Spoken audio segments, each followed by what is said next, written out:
Welcome to Smart, Successful and Stressed Mums, the podcast for professional mums who are doing it all. I'm Jasmine, mum of two, qualified social worker and lover of personal and professional development. And I know firsthand what it's like to juggle career, parenting and everything in between. Here, we dive into real conversations about motherhood, career, health, well-being, and the daily balancing act that comes with it.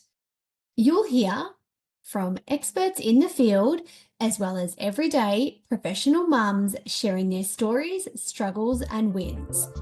So grab your favorite hot drink or reheat the one you forgot about, and let's get into it. This is episode 7. If this is your first time here, huge warm welcome. It's lovely to have you. If you're listening to the audio version of this, then the video version is over on my YouTube. So you can check it out there if you're more of a visual person. I know a lot of you mums listen to podcasts when you're on the go, when you're commuting. So it may be more convenient to listen to the audio version. But there's both options for you available. I know I like to watch videos when I'm at the gym and I put my phone on the treadmill or the rowing machine and I watch something at the same time. So that may be you. So there's both options available for you. In today's episode, we're talking about habit stacking. And although habit stacking is not a concept that's new to me, and it may also be something that you're already quite familiar with, I wanted to talk about an example of habit stacking and how I've introduced it in my life, and then help you with some tips on how you can introduce habit stacking into your life as a busy working mum. Quite a number of months ago, I'd say it was mid last year, I did a huge health overhaul. So I was having a lot of health issues, and so I guess I had two main goals for my health overhaul. So one of them was to alleviate the uncomfortable kind of medical and health symptoms I was having. So to try and reduce those symptoms and hopefully eliminate those symptoms was the first thing. And the second focus for me was trying to get more energy. I was feeling that I didn't have much energy to do activities with my daughters. I was always just feeling unwell, feeling sluggish, just feeling just simply awful. So I had those main aims. And I knew from being a qualified social worker that I definitely knew about the benefits between improving your physical health, and then there's flow-on sort of mental health benefits as well. So I was really quite determined to see what I could improve in terms of my health. So and I know that we can't do a lot of these things alone, and when we're embarking on a big task and we need those around us like a support team around us. And I've spoken about that before on, I think, my social media, but we definitely need sort of like a support team around us to help us try and get towards achieving our goals and towards achieving our goals sooner. So it's always been my experience, when we link in with the right people, with the right professionals, and have the right supportive family and friends network around us, we can achieve amazing things, especially when we work together collaboratively with others. So I had enlisted the support of a dietitian and also an exercise physiologist. The focus of the dietitian was to get my diet and my nutrition on track. And then my exercise physiologist was getting my sort of exercise routine on track. And I had specific goals I was working with both of my my support team. So one of the first things my dietitian said to me, he was asking what I normally do in terms of preparing my daughter's meals. So he asked me, do you prepare like family meals? Do you prepare your girls' lunchboxes like ahead of time? What do you normally do in the meal prep space? And I said, yeah, of course, I'll often will meal prep, the night before for dinner, and I'll always prep my daughter's lunch boxes the night before, so that way in the morning when we're so busy, we just sort of up and go.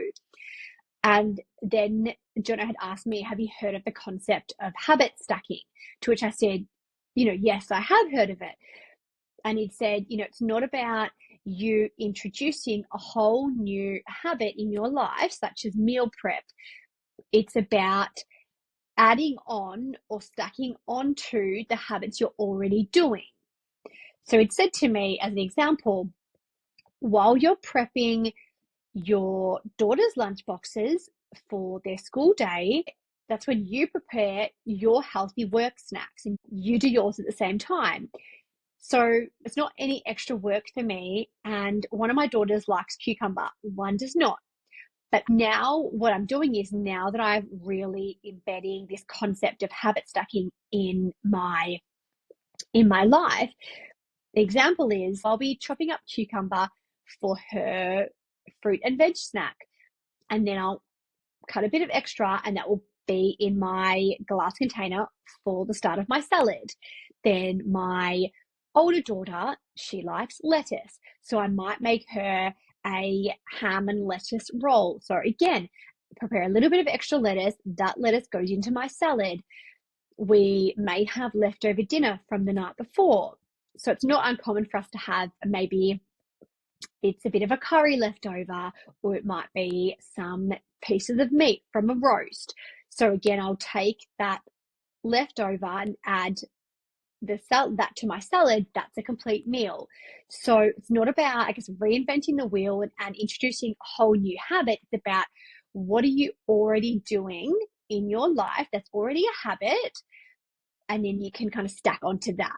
So that for me was a lot more manageable and definitely achievable, because it wasn't like I had gone from not preparing any meals ahead of time to then all of a sudden having to prep my snacks, my breakfast, and all these other things. So it was about, I guess, working smarter, not harder, but also working from that strengths perspective on where in your existing habits are your strengths. What are you already doing that's working well? So for me, what I was already doing was being organized with my daughter's lunches and doing that ahead of time. So that for me was, I guess, a successful habit I'd already had embedded into my life. So I simply added to that and then prepared my own healthy snacks. Then that way, the next morning, when we're all systems go, trying to get my daughters to school, get myself ready for a work day, all my snacks are ready, and there's a certain area in my fridge in which I will store my snacks, and no one's allowed to put their food in the area in which I store my snacks. And then I just get them and go. And I feel that I've made so many gains in just making that shift and in incorporating habit stacking into my life. Recently, I was having dinner with a close friend, and I was talking to her a bit about my business and my mission to really support a lot of professional mums as possible in the coaching space, and with some of these, embedding some of these concepts into their lives. And my friend had said to me, it's okay for some people who already have a routine. She said that, Jazz, you already have routines, you already like structure, you already have structure in your life. So it's easy for you to then get things done and say, create a to-do list and tick things off and, and create, I guess, and stack on to an existing habit because you're already organized. So it's sort of easier for you. And that caused me to actually do some kind of inner reflection, which is it's always be hard to think about, thinking about our thinking. Really, is habit stacking easier for those of us who already like routine or who are already organized? And then I actually thought that it's not necessarily the case, because we all have certain habits in our lives. So whether it's a Sunday roast, or maybe we go to our mother-in-law's house for dinner every Thursday night, whether we're structured people or not, when we actually stop to think about it, we all have some kind of structure, some kind of routine in our week in some way. So I said, whether it's those examples or whether every Tuesday night you do a cycle class, every Saturday morning you take your children to soccer or footy training. There's always some kind of routine somewhere in our lives, and how can we incorporate habit stacking onto that? So, for example, and so we've spoken a little bit about kind of the health and nutrition side of things, but let's say you're wanting to move more. So it's a goal of yours that you want to increase your steps. I've recently bought an Apple Watch, which I'm obsessed with. So I'm always meticulously tracking my steps, and it tracks my sleep. And I don't know why I didn't get one sooner. I feel like I'm so late on the Apple Watch train, but I've got one now. It's currently charging, so I feel a little bit empty without it on my wrist. But if you have a smartwatch of some kind and you're wanting to increase your steps, then you might look at, okay, well, where in your life do you have some kind of habit already formed? So is it the Saturday morning kids sport? And what do you normally do when your kids are playing sport? Do you stand on the sidelines? Do you sit snacking, drinking your coffee? What do you normally do?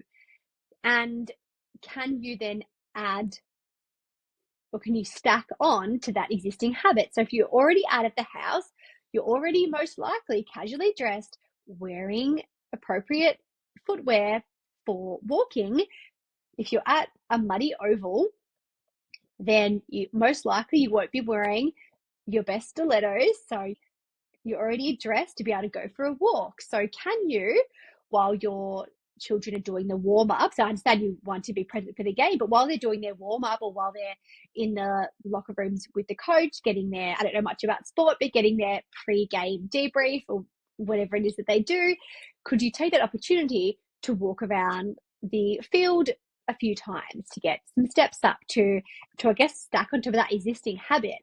So it's about looking at where's the existing routine in our lives, and how can we, I guess, add on to what we're already doing. So this is a shorter episode. In this episode, we've discussed habit stacking and what are some areas in your life where you have existing habits. And with a lot of these existing habits, sometimes you could be so organized in them and have such a routine that you don't even realize it, whether it's preparing your kids' lunchboxes in the evenings before you go to bed, or whether it's that you're already out of the house early on a Saturday morning for your kids' sport. And then it's about, well, what goals are you trying to achieve, whether it's increasing more movement into your day or a huge health overhaul. So how can you add onto these existing habits you've formed? What are you already doing that you're having quite a lot of success in, and add on to that? I hope this has been helpful. If this has been helpful to you, I would love you to share this episode with another mum out there who may be struggling with some of these routines, or if there's someone in your life, or perhaps that person is you, where you're always talking about, I'm going to do this, I'm going to do that, I must do this, I must do that.